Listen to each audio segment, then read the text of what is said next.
the daughter, legendary, the late Lucky Dube, right here on Pan African Radio 96.1 FM. So this is the time that I get to talk to her, and then just get to find out more about who she is, what she does, and talking about also her music career. And she gets to tell us, or she gets to at least also. Okay, yeah. So I'm calling. Hi, good afternoon, Nkulee. How are you? I'm okay. How are you, my brother? I'm all right. So you are live right about now on Pan African Radio 96.1 FM in Zambia. Yeah, greetings in the name of the Most High, Jah Rastafari. Blessed out to you too. Okay, Yeah. so quickly, let's get to Dasha to your music career. Can you get to share with the Zambian people, your Zambian fans, your musical career, like what inspired you to get into music? Well, I started at a young age, at about 16. That's when I released my first album, and I was working with Lebo Matosa, who passed away in 2006. She's the one who inspired me to even start to sing, because I was in a group as a singer, but I never saw myself as the main, solo artist and stuff like that. So she's the one who inspired me to start a career in music, because I was only as a dancer, because I was trained as a dancer. So yeah, she's the one who made me actually, in a sense, where I am now. Oh, okay, awesome. So from dancing to the mainstream artist. Yes. Then I released my first album at 16.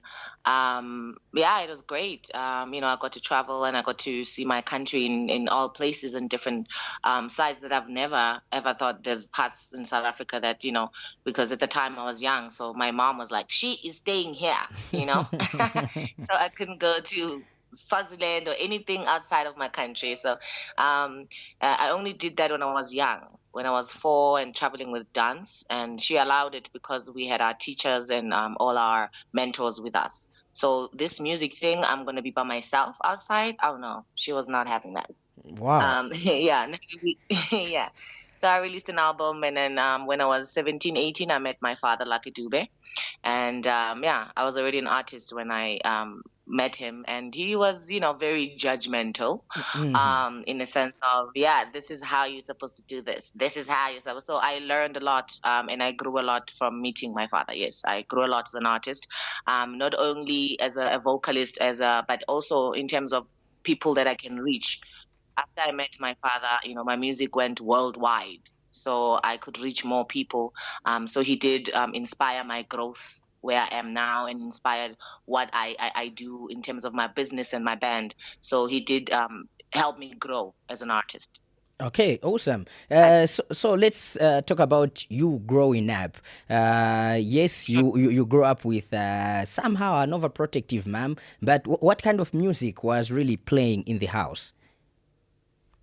Oh, my mom liked the blues. That's why I like jazz, stuff like that. Miriam Makeba, type of music. So she was more like, in terms of like country music, I would say. She liked country music, which was weird, because when I grew up and then when I met my father, I said, "What? I mean, why didn't you tell?" Like, she never played reggae at all. Okay. So reggae was never my foundation. It was jazz, house music, deep house, type of poetry, type of music.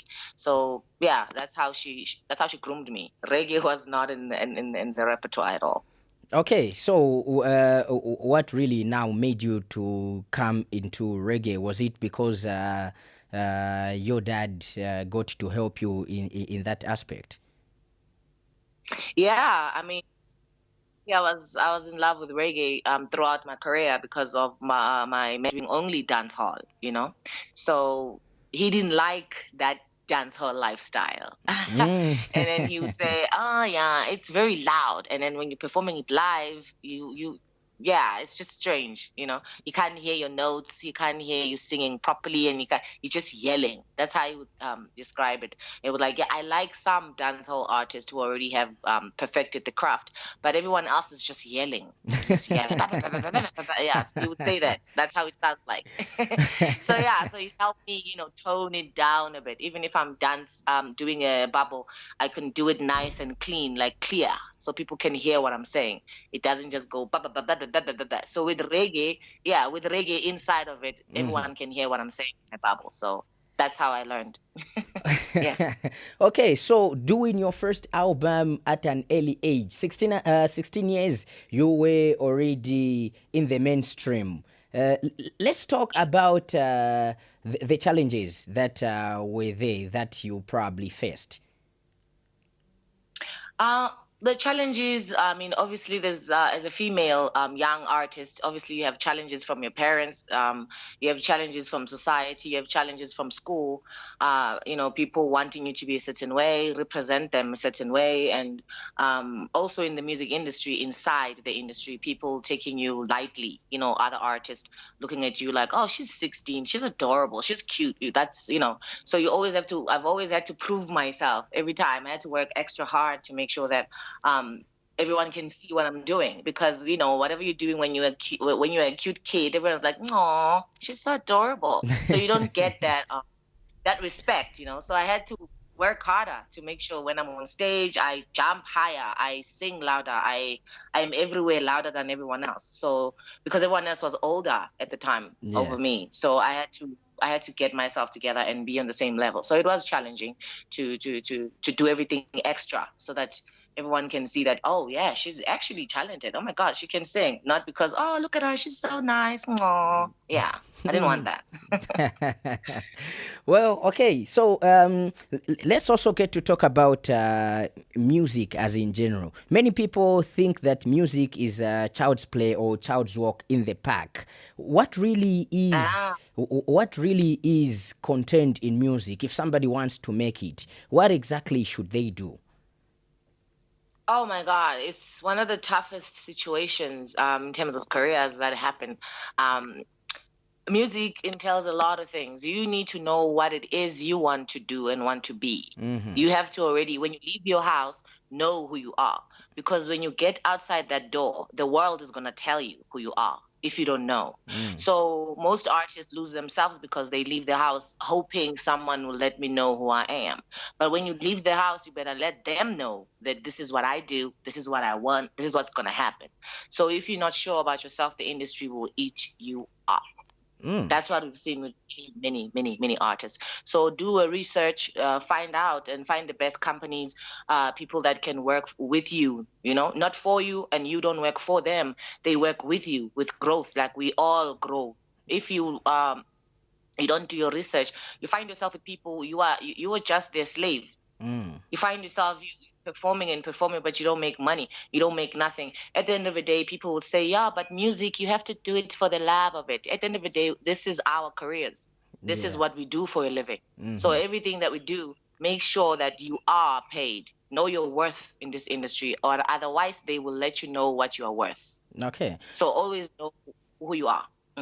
Okay, so let me ask you this. Would you advise your child to get a career as a performer, as an entertainer? Hell no. Now I understand why my father didn't want us to sing. Oh, no, honey. My parents like, oh, no. Y'all want to sing? Oh, you already have an album. Oh, no. Especially girls. Me and my sister, unfortunately, we're the ones who we had our own music, you know, albums and stuff. And my father was like basically having ulcers and stressing out because he knows the industry. Now we get it. Now we both get it, why he was not okay with us being in the industry. He wanted us to be doctors and lawyers or whatever, not singers. Okay. Yes, we make a lot of money, but it's not a safe industry. It's not a safe industry. Okay, so let's get to bring it a little bit forward. Right about now, what exactly are you doing? Is there anything new that you are promoting, or are you looking forward to having as many tours as possible, owing to the fact that the world is now opening up and COVID-19 is slowly coming down?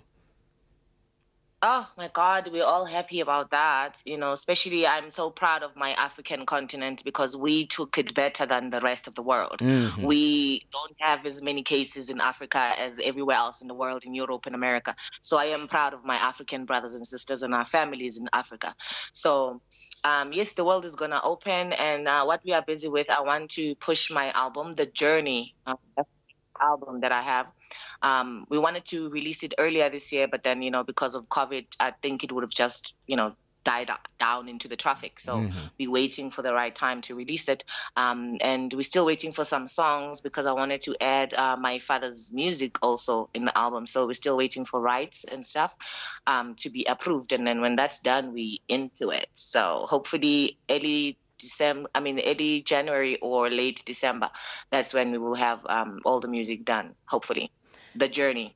Yeah. So Okay, I the already have journey. singles out from The Journey. I Am Woman is one of the singles from The Journey. Yeah, and it's a good song. I've listened to it and I was like, okay, wow, this is good. Oh, thank you. Okay, let's also maybe try to bring it back to you and your dad before he passed on. Apart from you arguing about the so-called noise music you were doing into bringing you to doing reggae music, how was their relationship? Oh wow! I mean, our relationship was very very spiritual because it was deeper than that. So we would have sessions at the house, like just saying anything, jam session. I play drums, he would play the piano or the guitar sometimes. So yeah, it was just a union of music and just that connection. It was very spiritual with me and my father. So yes, we do have recordings and stuff and tapes and stuff, but we still need to wait and see if we can release them. Okay, Yeah, okay. but it was a very spiritual. It Yeah. was very spiritual. Okay, Yes. Well, let's now talk about rhythms. I know that in reggae music there are different rhythms that you do. So, yeah. which ones or which one do you specifically do as in Nkulee Dube? I mean, I love working with Silly Walks, the company in Germany. They produce the best rhythms, as far as I know, in the sense of the world, because everyone uses all of their rhythms. I was lucky enough; they made a rhythm for me Hmm. for "Love the Way You Are." That song, it was made by them, and then 2, 3 years later, a lot of people, a lot of artists wanted to use the rhythm. So I was excited. It was the best thing that I've ever received. So doing rhythms is also challenges the artist into writing for something that you didn't create in a sense of sound. So it challenges your writing skills and it challenges you knowing what notes and what to say in there. It's different when you create a song and then write and create the music yourself. The music is already made for the lyrics. But when someone gives you a rhythm that you don't know what he was thinking when he made it, but then you had to write for it. So it's a very beautiful mind movement that goes on there. So I love the rhythm movement.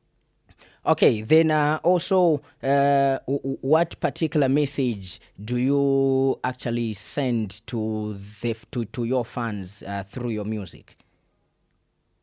I mean, I push about self-love, and also, I have like, a spiritual connection to my elders. I like, everyone has to go back to your elders, go back to your grandmother and find out what it is because they are 80. They have lived, they were 5 before, they were 34 before, they were 20 before, they were they were your age before. So Hmm. ask how they got there because as the youth now, we die at the young, very young age with these days. And we have grandmothers who are 95.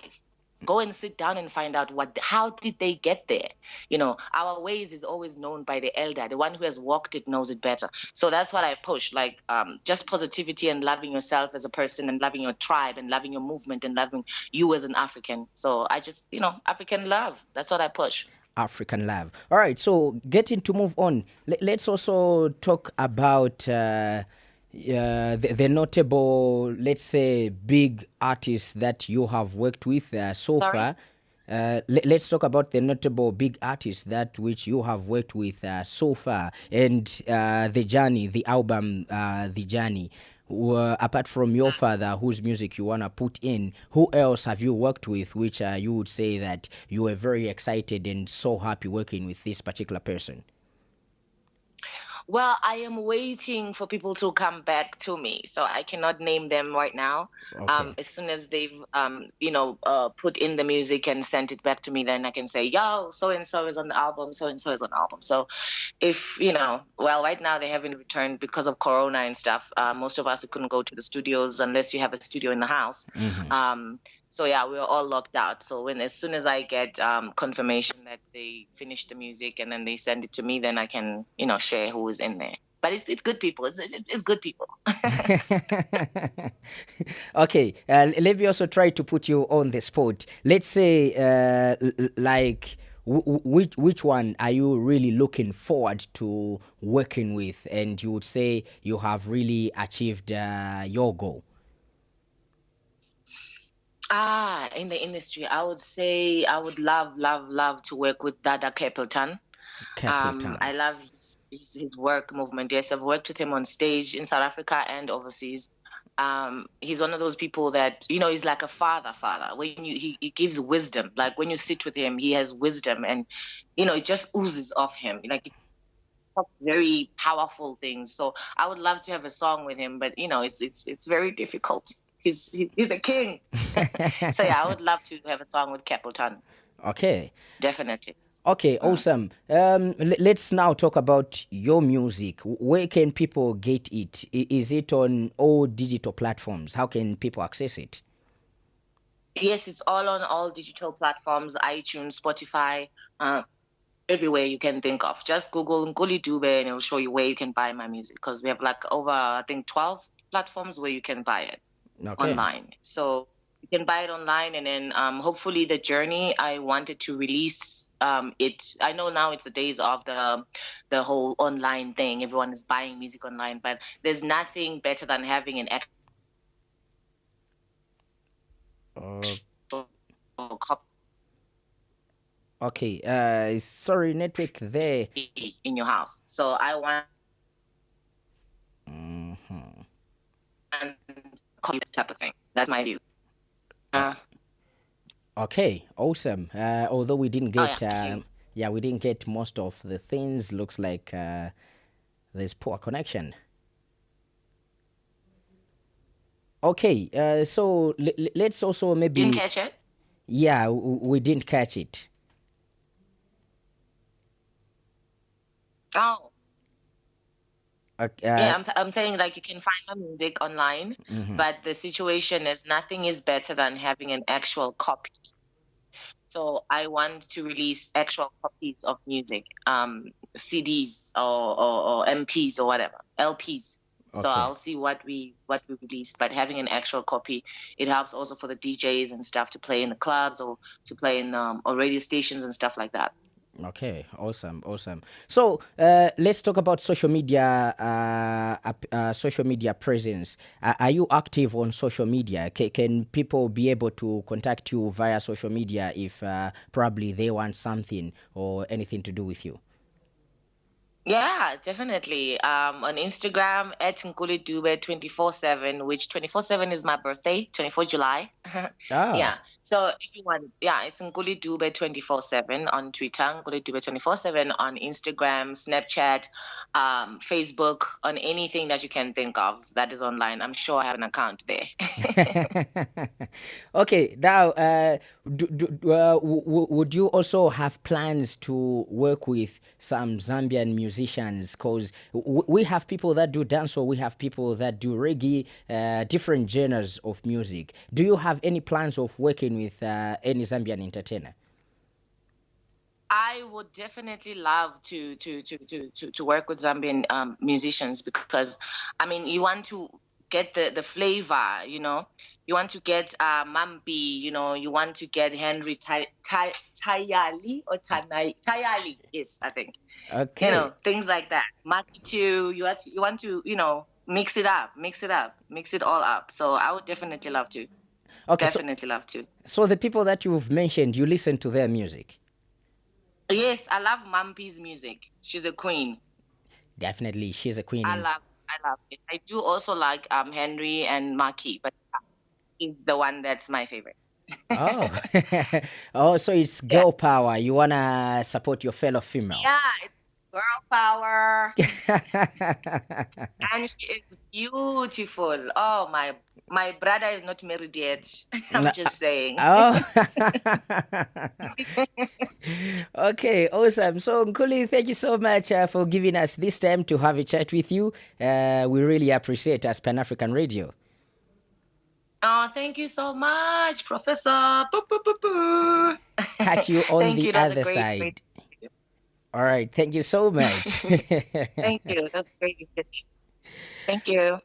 Okay, all right. So I was talking to Nkulee Dube all the way from South Africa, right there, getting to find out more about her music and everything to do with that, how she harnesses her father's music and more to do with that. So you're still listening to 96.1 FM right here on your number one and favorite radio station, Pan African Radio. Remember that we are the voice of Africa and we are a number one hit music station. I go by the name of Prof Lance, the man with the golden voice, aka the people's DJ, and aka the official noisemaker. Let's get together on a very short break, and then when we come back, we get to continue giving you what you want to listen to right here on your most happening radio station in the nation.